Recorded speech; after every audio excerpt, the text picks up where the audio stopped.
All right, good morning, everyone. I'm Mark McClellan. I'm the director of the Duke-Margolis Center for Health Policy.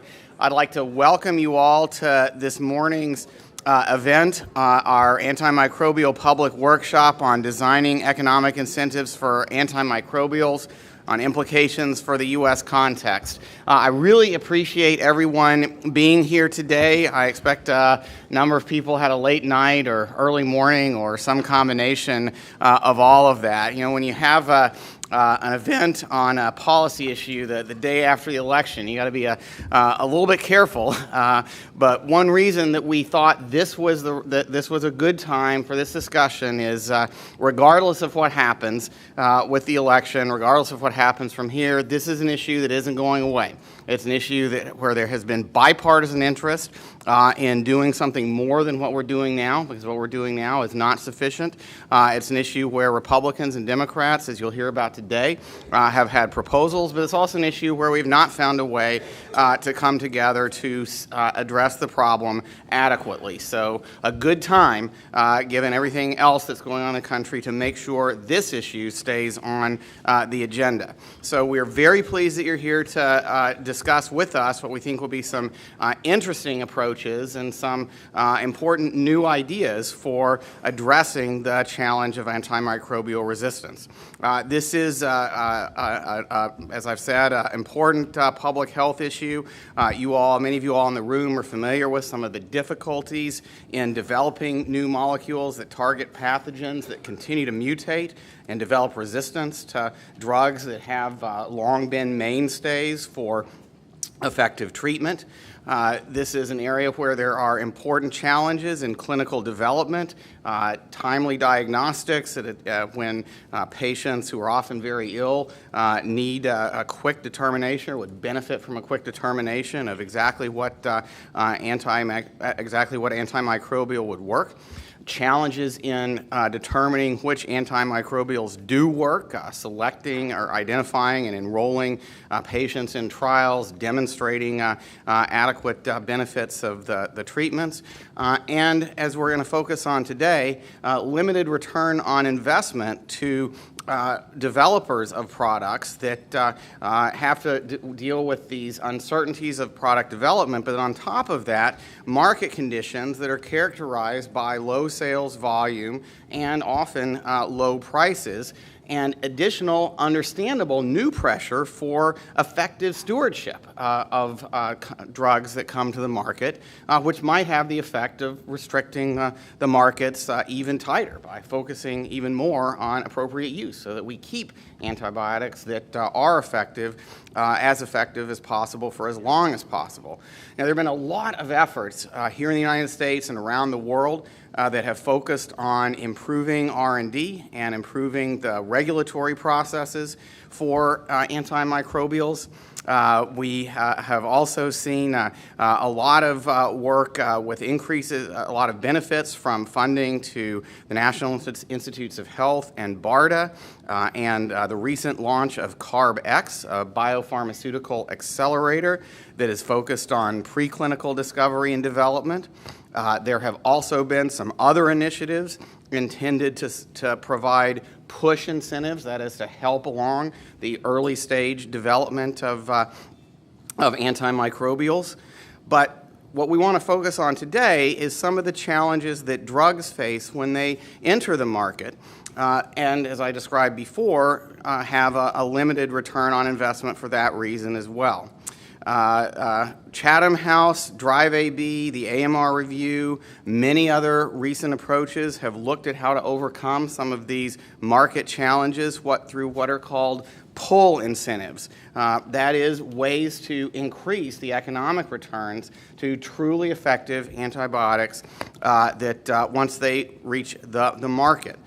Many of these proposals are also trying to address the challenge or the issue of delinkage, that is to disconnect that return when drugs get to the market from being so dependent on volume of sales, as is the case in fee-for-service payment systems for medical products, including drugs, which is typical in the United States today. The U.S. has focused a lot of effort so far on providing funds to support R&D and early stage development, and less concerted effort on actually implementing steps that address some of these pull issues as well. And just to highlight again why this is so important, the idea for these new needed antimicrobials is to have drugs available that can deal with very serious organisms that are resistant to existing treatments. The benefits of those treatments are very important, obviously, for the individual who is infected, but the added benefit is that the resistant infection does not spread, does not become more of a threat like an untreated infectious agent might be. That is a public benefit to the rest of the population. Even though they're not getting treated directly, they derive the benefit from using this drug early and appropriately in maintaining stewardship. And that's why delinkage, the delinkage concept, is so important, to recognize the social benefits, the benefits to the rest of the population from having these drugs available, but only using them when they're really needed. And supporting that is very difficult to do through traditional fee-for-service payment mechanisms for drugs that focus on tying revenues for the new drug to the volume of sales, not revenues of the new drug to the value it creates by keeping the entire population healthy and averting the further spread of resistant organisms. We are conducting this event today with the support of FDA, Merck, and our core infrastructure at the new Duke-Margolis Center for Health Policy. We've been working on this project to develop policy approaches to delink reimbursement from volume in the United States, including through a range of proposals you're going to hear about today, as well as a recognition of how this issue fits with the general trend we've seen with broad support in the United States toward alternative payment models that are based on value and not based on volume of medical services. If there ever were a type of medication where that kind of switch from volume to value is important, it is for antimicrobials, as I said, have some of their main benefits from the people who don't need to take them because we contain the resistant organisms. We convened a workshop this past July that brought together key global opinion leaders to talk about a variety of different pull incentives that have been developed and proposed by other organizations like DRIVE-AB and the AMR Review. Building on the July meeting, we've worked to develop a model and a discussion of a set of models that could be adapted or could reflect some of the unique circumstances of our pluralistic U.S. healthcare system, a system that relies not just or only on public financing, but a combination of public financing and private incentives for its support. And you're going to hear about some of those ideas and proposals today as we discuss some options that we think and our advisory group thinks are the most feasible approaches to dealing with this important set of issues in the United States. I'm very pleased that despite everything else going on the day after election, we have a great lineup of speakers and panelists to discuss these models in detail, provide feedback, and hopefully a path forward on how we can make progress on this important public health issue. Now, before I move into the workshop, or before we move into the workshop, just a few quick housekeeping items. This is a public workshop. The event's being webcasted, and I'd like to welcome our audience on the web as well. Everything that we say today you should consider as being part of the public record. As you'll note in the agenda, we'll have presentations or discussion with a number of panelists in each of our sessions, but we've also set aside for some time for broader discussion with all of you who are here today. For those of you who are here in person, there are mics at each of the tables that you can use to ask questions during the Q&A times. For those joining us on the website, again, the webcast, again, thank you for joining us online. Please tweet your questions to @Duke-Margolis, all one word, @Duke-Margolis. We'll try to get to as many questions as we can. For our panelists, I'd like to introduce, if you haven't met him already, John Kian. John, you want to raise your hand there up in the front? He is going to help you keep time during your remarks so that we can keep on schedule. And last, for those of you who are here, please note that lunch is going to be served during the break. Please feel free to help yourself to coffee and beverages. Those of you who are online, you're on your own for lunch. We're very pleased, again, to have you all with us today. Now, we're starting off with a very special first speaker, Tatiana Chipres Vargas. Many lives are lost in this country and around the world every year because of the growing threat of antimicrobial resistance. Tatiana won her battle, and we're very pleased about that, and that she's here with us today to tell her story and how she experienced antimicrobial resistance firsthand.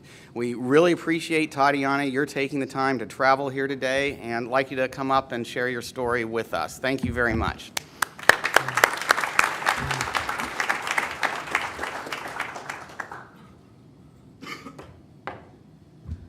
You guys see me? Okay, I'll stand this way. So I don't want to leave anything behind, so I'm going to be reading my story.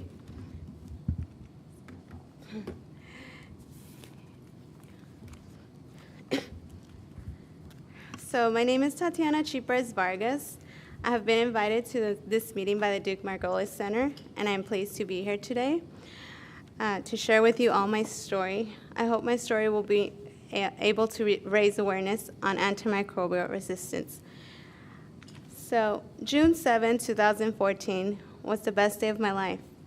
It was our special day, our wedding day. It was the most amazing day ever. Just a few weeks later, I never knew I would be lying in a Northern California hospital's intensive care unit, fighting off a deadly bacterial infection that I had never heard about. It was June 24, 2014. I was only 25 years old, and I had just returned from my honeymoon with my husband. Give me 1 second. The pictures. Next? Okay. Sorry. I got it. I think I got it. There? I'm not good with computers, sorry. Can we start? Do you need those slides? Right? Yeah, they can start. You can start that one. This one, right? Yeah. Mm-hmm. Okay. I'm going to go back real quick. So it was June 24, 2014. I was only 25 years old, and I had just returned from my honeymoon with my husband. My husband and I had finally tied the knot after dating for 7 years, and we're both very excited about our future together. While at work one day, I began feeling ill. As the day went on, I felt more and more tired and finally decided to leave work early. I remember going straight to the pharmacy for my over-the-counter medicine, which always helped me. I purchased some Dayquil since it was still early in the day. I arrived to my in-laws' home where my husband and I were currently staying. After having over-the-counter medicine a few minutes later, I began to throw it up. I gave myself some time before taking another dose.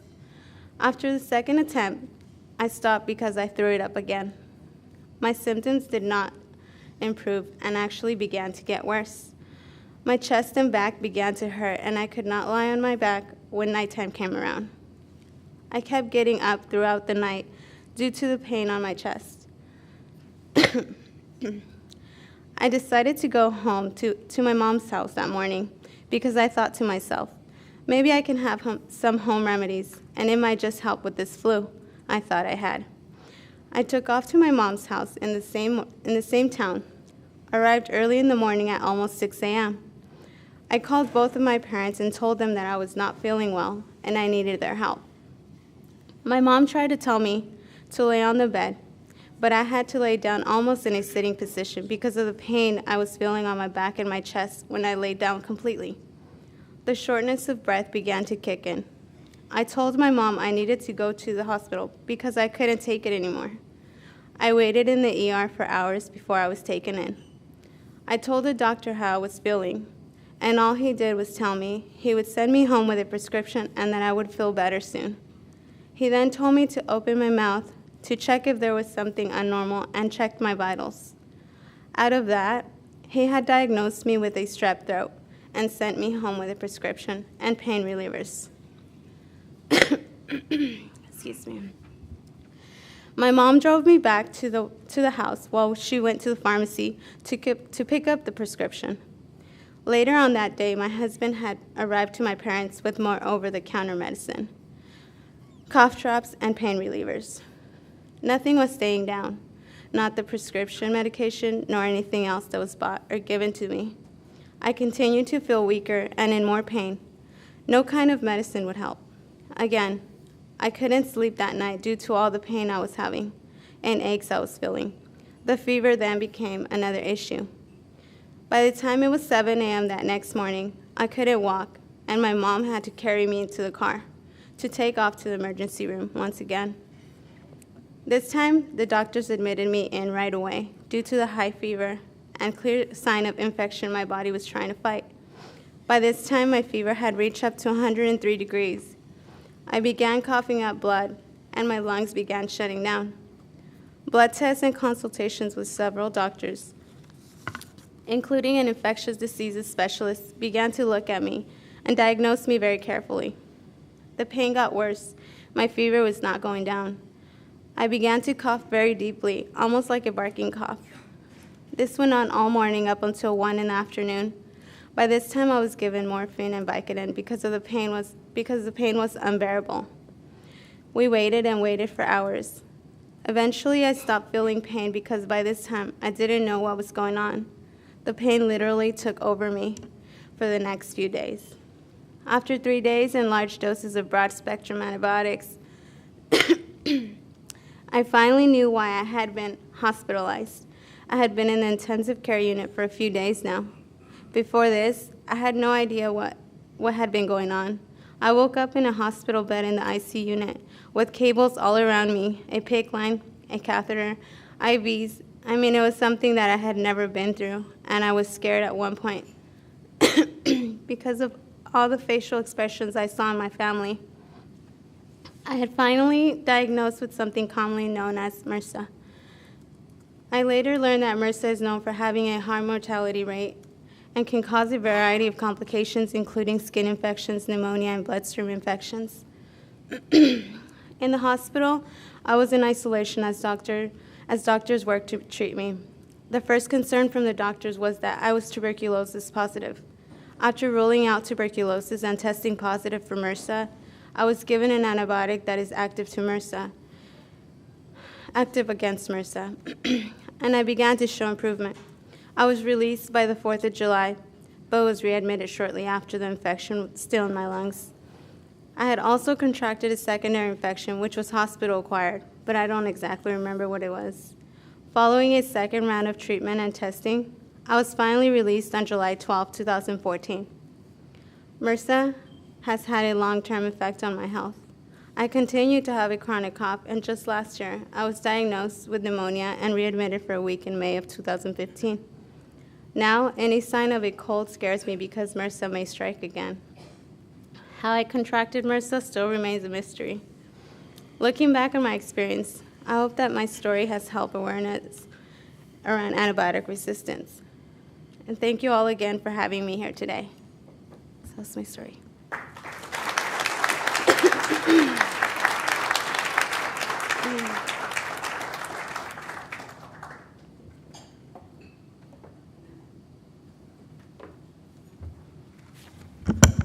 Thank you very much, Tatiana, for that very important story. It really helps set up the importance of what we're talking about today. I'm Greg Daniel. I'm Deputy Director in the Duke-Margolis Center for Health Policy. And I'd like to provide, before we kick off the rest of the day, some context and background for what we're going to talk about today. So as it's been very clear with Mark's opening comments, and as many of you know, the issue of antimicrobial drug resistance is a significant public health threat. Resistance is growing more and more. We have drugs that, we don't have drugs that can treat our most serious infections. And the growth of resistance, I mean, bacteria are living, they evolve.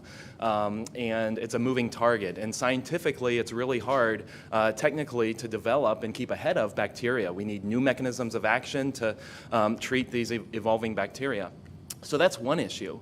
What's really compounding this issue is, oh, thank you very much. Hopefully these arrows work. What's really compounding this issue also is a weak drug development pipeline. And we need strong incentives to make sure that the market for developing drugs is there for developers. So some of the things that really contribute to what I mean by a challenging market for drugs, I already covered the scientific and technical challenges. Bacteria can do really annoying things, like once they're exposed to the drug, sort of pump the drug back out of the cell because it doesn't belong there, as well as evolve and become resistant. Clinical development is challenging. We don't have rapid diagnostics. Rapid diagnostics would be really helpful to quickly identify patients who are suitable for a clinical trial and enroll, so that's tough.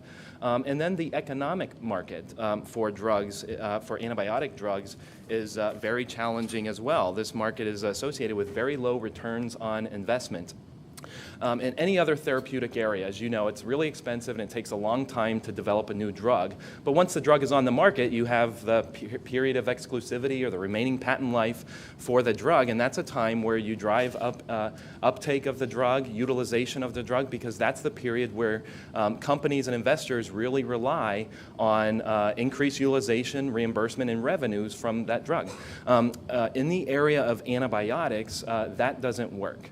The public health response to resistance is stewardship, and stewardship is very important and appropriately limits the newest and greatest drugs to only the rare cases when no other drug is working. That makes sense from a public health perspective, but in a system where revenues from drugs are derived from volume utilization, that means very low revenues for antibiotic drugs. You put it on the shelf and you don't use it unless you absolutely need to. For investors in drug development, that's a period of time where you actually, from a revenue perspective, need the opposite of that. You need to use the drug in order to get revenue. And that really highlights what I like to call a broken market in terms of the revenues are driven by volume. And as Mark pointed out earlier, that's one area where we don't really want revenues for antibiotics to be driven by volume. That goes against stewardship. So it's a critically important issue and challenging. The CDC and Pew have looked at these issues. I think the estimates back in 2009, which is a long time ago, about $10 billion, almost $11 billion spent in the healthcare setting on antibiotics. This, CDC and Pew has looked at this. Approximately 30% of antibiotics antibiotic prescriptions are inappropriate. If you look just in the outpatient setting, it's about half of the prescriptions that patients get for antibiotics are considered inappropriate. Either the patient doesn't have a bacterial infection, or if they do have a bacterial infection, the body itself can fight that infection, and antibiotics really don't help all that much. Some other background is that, and this is the Pew, Alan. So this is the Pew work that looked at sort of the pipeline. So last year they released a report, and approximately 37 antibiotics were in clinical development between phases 1 and 3. Maybe that sounds like a good number, 37. You compare that to cancer, though. At the same time, 836 drugs for cancer were in development. The reason why you need a big number in development is because it's really hard to get one drug to market. So, it's estimated that, of that 37, we might only see 10 to 11 actually reaching the market. That's an optimistic figure, and it's most likely that none of those would be the most, drugs to treat the highest risk and most severe infections. In fact, if we look across the last several decades, it's been 4 decades since a new drug class to treat gram-negative bacilli has been discovered, and that represents some of our most challenging organisms. So Mark mentioned this as well. There have been lots of partnerships and groups that have looked at this across the globe. Chatham House, Drive AB, the Review on Antimicrobial Resistance, and all of those groups have taken more of a global perspective, not necessarily what would work in the United States, but what would work across Europe and elsewhere outside of the United States.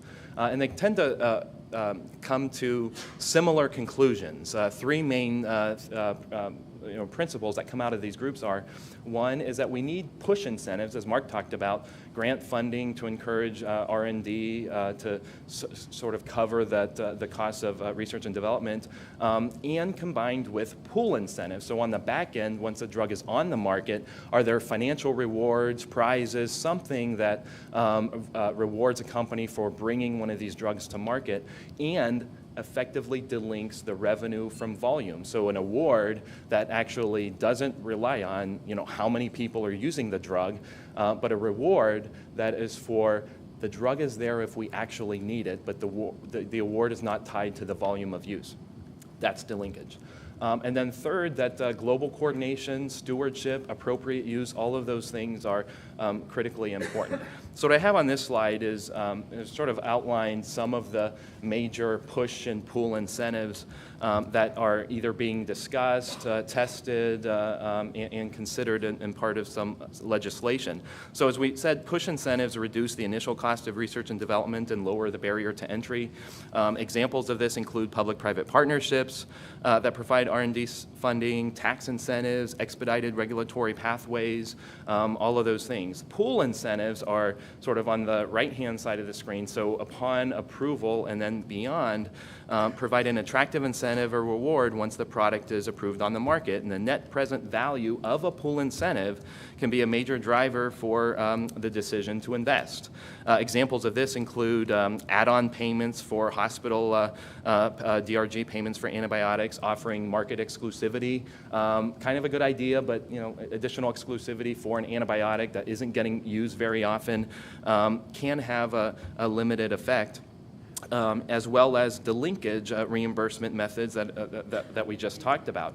Of all of those things, delinkage, which is sort of on the top right, is something that really hasn't been discussed in the United States. Most of the efforts have been on really important efforts on public-private partnership activity like the CARB-X and BARDA, as well as some of these LPAD and NTAP payments, but none of these have really tackled the issue of delinking the reimbursement and revenue from the volume of the antibiotics that get used.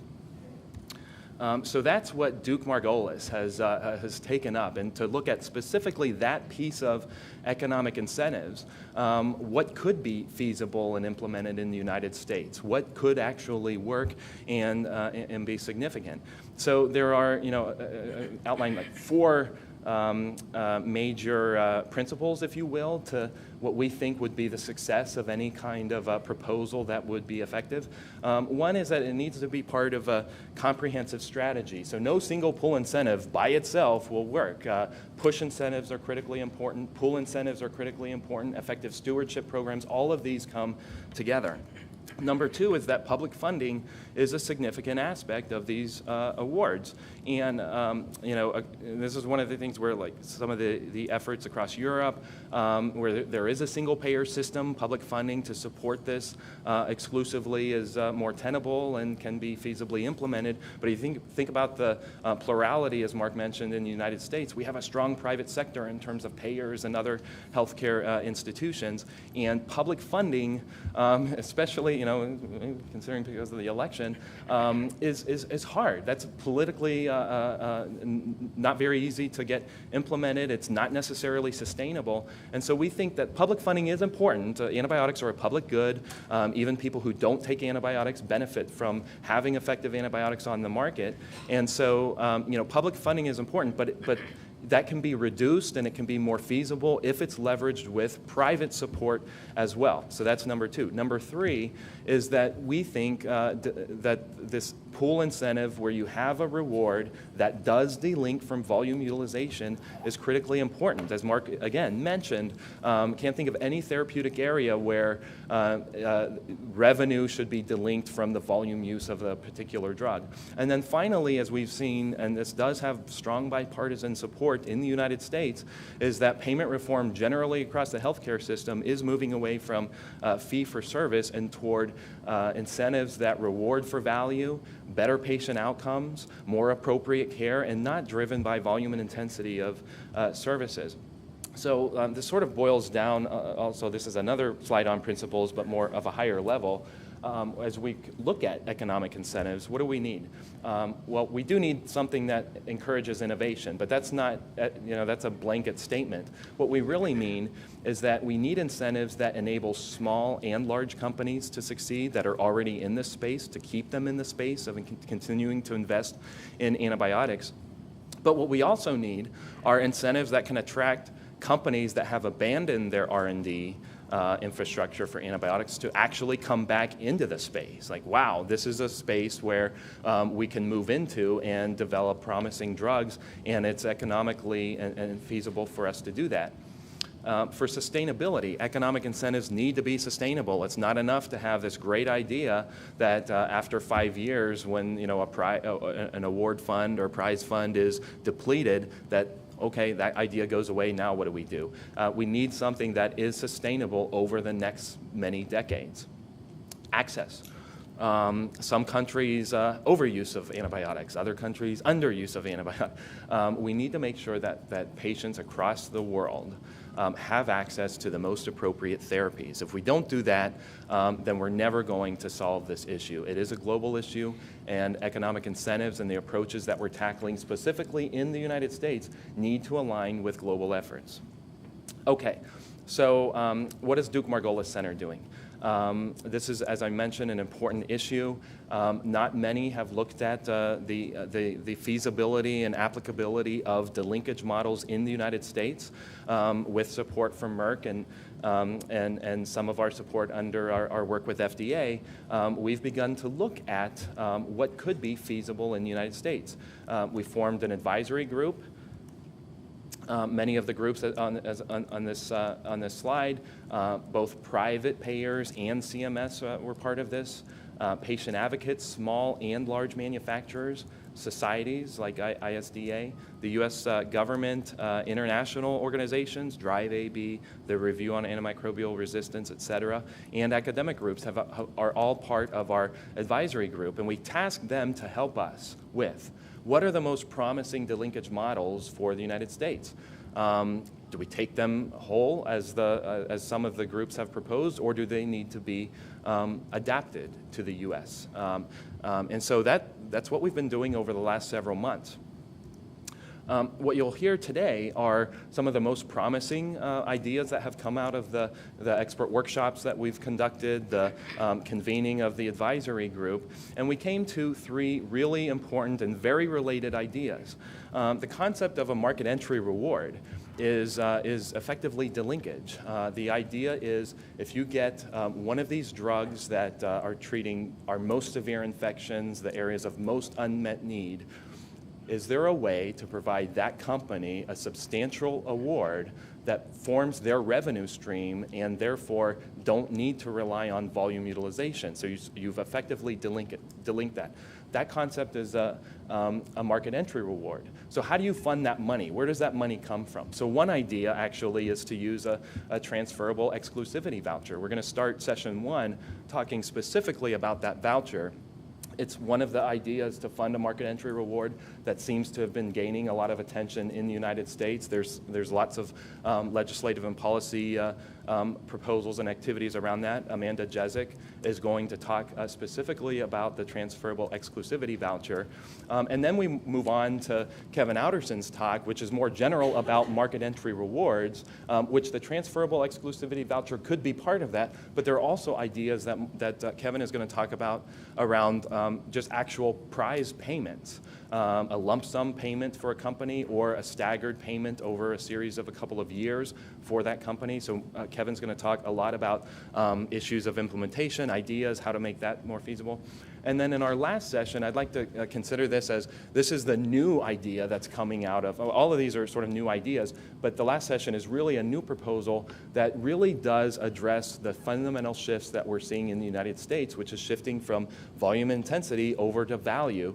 And so the value-based reimbursement contract session, which is the last session of the day, sort of combines the idea of a market entry reward, but phases into actual alternative payment models and sharing contracts between the private sector, the industry, and payers.